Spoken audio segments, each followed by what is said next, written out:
Here's a cracking plant for your garden. This is Hydrangea paniculata Pinky Winky, and it will flower for weeks and weeks from midsummer until early autumn. In this case, Pinky Winky, it's a paniculata type, so it's got a pointy flower head, actually opens a pale green colour, then turns creamy white before becoming rosy pink. It's also good for cutting and drying. It will typically grow to about 1.5 metres or 5 feet in height and width.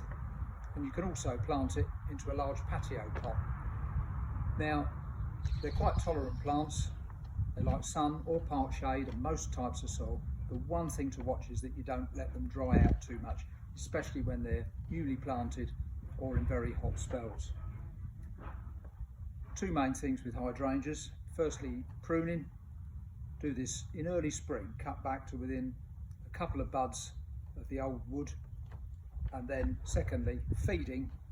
Do that in spring and summer using something like Westland's hydrangea feed, and you'll get much better flower and performance.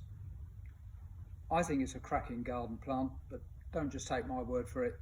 It's got the RHS's Award of Garden Merit as a reliable, good garden performer.